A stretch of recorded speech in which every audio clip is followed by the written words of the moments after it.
करके उनके मन में बड़ा शोक हुआ। उनकी अंग कांति फीकी पड़ गई। वे उदास होकर शिव जी के पास लौटी। मार्ग में जाती हुई देवी सती को बारंबार चिंता होने लगी कि मैंने भगवान शिव की बात नहीं मानी और श्री राम के प्रति कुत्सित बुद्धि कर ली। अब शंकर जी के पास जाकर उन्हें क्या उत्तर दूंगी। इस प्रकार बारंबार विचार करके उन्हें उस समय बड़ा पश्चाताप हुआ। भगवान शिव के समीप जाकर देवी सती ने मन ही मन उन्हें प्रणाम किया। उनके मुख पर विषाद छा रहा था। वे शोक से व्याकुल और निस्तेज हो गई थी। देवी सती को दुखी देख भगवान हर ने उनका कुशल समाचार पूछा और प्रेम पूर्वक कहा, तुमने किस प्रकार परीक्षा ली। उनकी यह बात सुनकर सती मस्तक झुकाए उनके पास खड़ी हो गई। उनका मन शोक और विषाद में डूबा हुआ था। भगवान महेश्वर ने ध्यान लगाकर देवी सती का सारा चरित्र जान लिया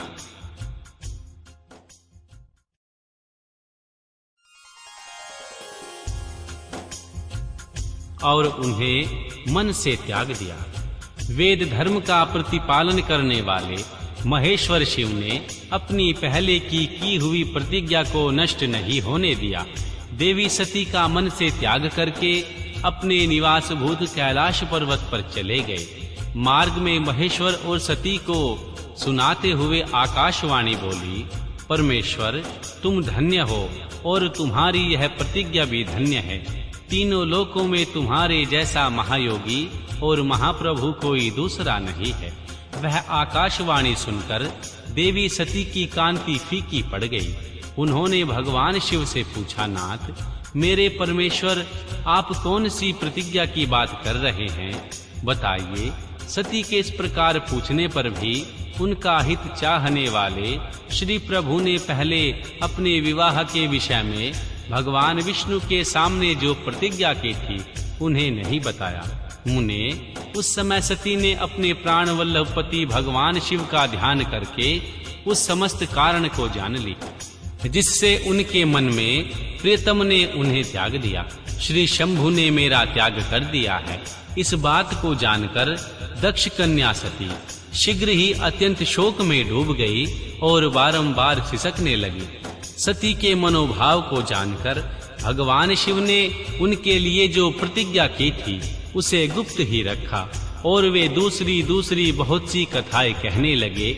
नाना प्रकार की कथाएं कहते हुए वे सती के साथ कैलाश पर जा पहुँचे और श्रेष्ठ आसन पर स्थित हो चित्तवृत्तियों के निरोध पूर्वक समाधि लगा अपने स्वरूप का ध्यान करने लगे। सती मन में अत्यंत विषाद ले अपने उस धाम में रहने लगी। मुने, शिवा और शिव के उस चरित्र को कोई नहीं जानता था। महामुने, स्वेच्छा से शरीर धारण करने वाले, लोक लीला का अनुसरण करने वाले उन दोनों प्रभुओं का इस प्रकार वहां रहते हुए दीर्घ काल व्यतीत हो गया। तत्पश्चात उत्तम लीला करने वाले श्री महादेव जी ने ध्यान तोड़ा। यह जानकर जगदम्बा सती वहां आई और उन्हें व्यथित हृदय से भगवान शिव के चरणों में प्रणाम किया।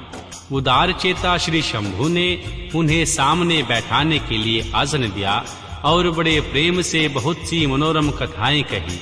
उन्होंने वैसी ही लीला करके देवी सती के शोक को तत्काल दूर कर दिया। वे सुखपूर्वक सुखी हो गए। फिर भी शिव ने अपनी प्रतिज्ञा को नहीं छोड़ा। तात, परमेश्वर शिव के विषय में यह कोई आश्चर्य की बात नहीं समझनी चाहिए। मुनि लोग शिव और शिवा की ऐसी ही कथा कहते हैं। कुछ मनुष्य उन दोनों में वियोग मानते हैं, परंतु उनमें वियोग कैसे संभव है। भगवान शिव और देवी शिवा के चरित्र को वास्तविक रूप से कौन जान सकता है। वे दोनों सदा अपनी इच्छा से खेलते और भांति भांति की लीलाएं करते हैं। देवी सती और भगवान शिव वाणी और अर्थ की भांति एक दूसरे से नित्य संयुक्त हैं। उन दोनों में वियोग होना असंभव है। उनकी इच्छा से ही उनमें लीला वियोग हो सकता है। अध्याय 25। प्रयाग में समस्त महात्मा मुनियों द्वारा किए गए यज्ञ में राजा दक्ष का भगवान शिव को तिरस्कार पूर्वक शाप देना तथा नंदी द्वारा ब्राह्मण कुल को शाप प्रदान, भगवान शिव का श्री नंदी को शांत करना। श्री ब्रह्मा जी कहते हैं, हे नारद, पूर्व काल में समस्त महात्मा मुनि प्रयाग में एकत्रित हुए थे। वहां सम्मिलित हुए उन सब महात्माओं का विधि विधान से बहुत बड़ा यज्ञ हुआ। उस यज्ञ में सनकादि सिद्धगण, देव ऋषि, प्रजापति, देवता, श्री ब्रह्मा का साक्षात्कार करने वाले ज्ञानी भी पधारे थे। मैं भी मूर्तिमान महातेजस्वी निगमों और आगमों से युक्त हो सपरिवार वहां गया था। अनेक प्रकार के उत्सवों के साथ वहां उनका विचित्र समाज जुटा था। नाना शास्त्रों के संबंध में ज्ञान चर्चा एवं वाद विवाद हो रहे थे। मुने, उसी अवसर पर देवी सती तथा पार्षदों के साथ त्रिलोक हितकारी, सृष्टिकर्ता एवं सबके स्वामी भगवान रुद्र भी वहां आ पहुँचे। भगवान शिव को आया देख संपूर्ण देवताओं, सिद्धों तथा मुनियों और मैंने भी भक्ति भाव से उन्हें प्रणाम किया और उनकी स्तुति की। फिर भगवान शिव की आज्ञा पाकर सब लोग प्रसन्नता पूर्वक यथास्थान पर बैठ गए। भगवान का दर्शन पाकर सब लोग संतुष्ट थे और अपने सौभाग्य की सराहना कर रहे थे। इसी बीच में प्रजापतियों के भी पति प्रभु दक्ष, जो बड़े तेजस्वी थे, अकस्मात घूमते हुए प्रसन्नता पूर्वक वहां आए। वे मुझे प्रणाम करके मेरी आज्ञा ले वहां बैठे। दक्ष उन दिनों समस्त ब्रह्मांड के अधिपति बनाए गए थे, अतएव सबके द्वारा सम्माननीय थे। परंतु अपने इस गौरवपूर्ण पद को लेकर उनके मन में बड़ा अहंकार था, क्योंकि वे तत्व ज्ञान से शून्य थे। उस समय समस्त देव ऋषियों ने नतमस्तक हो स्तुति और प्रणाम के द्वारा दोनों हाथ जोड़कर उत्तम तेजस्वी राजा दक्ष का आदर सत्कार किया। परंतु जो नाना प्रकार के लीला विहार करने वाले, सबके स्वामी, उत्कृष्ट लीलाकारी स्वतंत्र परमेश्वर हैं, उन महेश्वर ने उस समय दक्ष को मस्तक नहीं झुकाया। वे अपने आसन पर ही बैठे रहे, खड़े होकर दक्ष का स्वागत नहीं किया।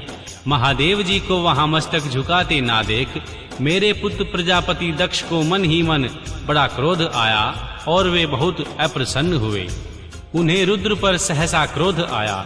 वे ज्ञान शून्य तथा महान अहंकारी होने के कारण महाप्रभु रुद्र को क्रूर दृष्टि से देखकर सबको सुनाते हुए उच्च स्वर से कहने लगे। दक्ष ने कहा, ये सब देवता, असुर श्रेष्ठ ब्राह्मण तथा ऋषि मुझे विशेष रूप से मस्तक झुकाते हैं, परंतु वह जो प्रेतों और पिशाचों से घिरा हुआ महान मनस्वी बनकर बैठा है, वह दुष्ट मनुष्य के समान क्यों मुझे प्रणाम नहीं करता। शमशान में निवास करने वाला यह निर्लज्ज जो मुझे इस समय प्रणाम नहीं करता, इसका क्या कारण है? इसके वेदोक्त कर्म लुप्त हो गए हैं। यह भूतों और पिशाचों से सेवित मतवाला हो बना फिरता है और ना शास्त्र विधि की अवहेलना करके नीति मार्ग को सदा कलंकित करता है। इसके साथ रहने वाले या इसका अनुसरण करने वाले लोग पाखंडी, दुष्ट, पापचारी तथा ब्राह्मण को देखकर उद्दंडता पूर्वक उसकी निंदा करने वाले होते हैं। यह स्वयं ही स्त्री में आसक्त होने वाला लगता है, रति कर्म में ही दक्ष है, अतः मैं इसे शाप देने को उद्यत हुआ हूँ। यह रुद्र चारों वर्णों में पृथक और कुरूप है, इसे यज्ञ से बहिष्कृत कर दिया जाए। यह शमशान भूमि में निवास करने वाला उत्तम कुल और जन्म से विहीन है, इसके लिए देवताओं के साथ यह यज्ञ में भाग ना पाए। श्री ब्रह्मा जी कहते हैं, हे नारद, दक्ष की कही हुई यह बात सुनकर भृगु आदि बहुत से महर्षि रुद्रदेव को दुष्ट मानकर देवताओं के साथ उनकी निंदा करने लगे। दक्ष की यह बात सुनकर नंदी को बड़ा रोष हुआ। उनके नेत्र चंचल हो उठे और वे दक्ष को शाप देने के विचार से तुरंत इस प्रकार बोले। नंदीश्वर ने कहा, अरे महामूढ़, दुष्ट बुद्धि शठ दक्ष, तूने मेरे स्वामी महेश्वर को यज्ञ से बहिष्कृत क्यों कर दिया? जिनके स्मरण मात्र से यज्ञ सफल और तीर्थ पवित्र हो जाते हैं, उन्हीं महादेव जी को तूने शाप कैसे दे दिया? दुर्बुद्धि दक्ष, तूने ब्राह्मण जाति की चपलता से प्रेरित हो इन रुद्रदेव को व्यर्थ ही शाप दे डाला है। महाप्रभु रुद्र सर्वथा